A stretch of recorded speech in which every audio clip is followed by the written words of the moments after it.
Matumaini yangu kwamba upo vizuri kabisa mwanafamilia wa Mbayu TV, na hizi ni taarifa ambazo tunakupatia wewe kila siku na kila saa. Na hivi sasa tunaangazia hapa ambapo mtu aliyejitambulisha kuwa ni ndugu wa Clemence Mwandambo amesema leo hii kuwa Mwandambo ametekwa nyumbani kwake karibu na hospitali ya rufaa ya Mbeya na watu waliokuwa wamejitambulisha kama askari wa jeshi la polisi.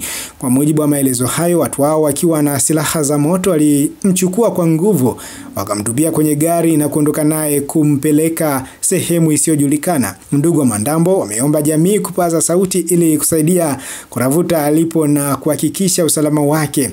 Taarifa hii imetokana na ujumbe alioweka kwenye mitandao ya Instagram na X, zamani ikitambulika kama Twitter, ukiomba msaada wa umma kufuatilia tukio hilo ambalo limeweza kutokea. Na taarifa hii imeweza kuchapishwa pia na Mwananchi Forum ikiweza kuelezea tukio hili la Clemence Mwandambo kuweza kudaiwa kutekwa na watu ambao pengine hawajaweza kujulikana. Clemence Mwandambo ni miongoni mwa watu ambao wameweza kujizolea umaarufu mkubwa katika mitandao ya kijamii katika siku za hivi karibuni, hususan katika mtandao wa TikTok pamoja na mtandao wa Instagram. Huko amekuwa ni mtu ambaye huwa anatoa mawazo kinzani na vile watu wengi ambao wamekuwa wakifikiria mambo mbalimbali kwa jinsi fulani unavyofikiri jambo lipo, lakini yeye huwa anakuja na nadharia nyingine ambazo pengine zinaweza zikawa zinakufikirisha kidogo na kuweza kufikiri pengine kuna ukweli kwamba hilo jambo lipo hivyo, hususan katika masuala ya kidini, lakini pia katika masuala mazima ya kisiasa. Tumemshuhudia akiweza kuwa anatoa masuala mbalimbali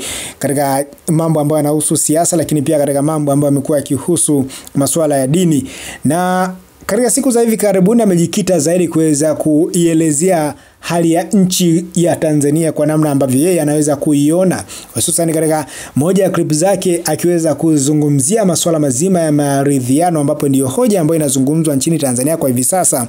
Clemence Mwandambo yeye aliweza kusema hivi, tupata nafasi ya kuweza kumsikia. Nyinyi watu wa Tanzania, mnatamka neno maridhiano, mnafikiri neno dogo sana hilo. Hilo neno kubwa. Mnatamka tu neno maridhiano, lakini mioyo yenu imejaa maumivu. Midomo yenu inatamka neno maridhiano, lakini mioyo yenu imejaa maumivu. Mioyo yenu imejaa machungu. Tena bado mnasababishiana machungu. Bado mnaendelea kuumizana. Lakini vinywa vyenu vinanena maridhiano. Vinywa vyenu imekuwa ni vinywa vya kinafiki. Vinatamka neno maridhiano. Kwa siri mnatafunana, kwa siri mnakulana, kwa siri mnaumizana. Lakini vinywa vinasema maridhiano. Tunatafuta maridhiano. Tunatafuta maridhiano.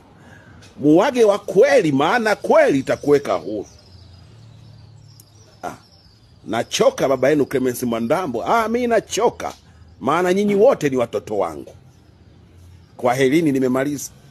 Bwana, bila shaka umeweza kumsikia Clemence Mwandambo akiweza kuelezea swala zima la maridhiano kwa namna yeye anavyoweza kulifikiri swala hilo, na vile pengine ambavyo likifanyika linaweza likawa lina maana zaidi na kuweza kufanyika kwa mafanikio makubwa zaidi. Bwana, mimi ni David Edward na hii ni Mbayu Online TV.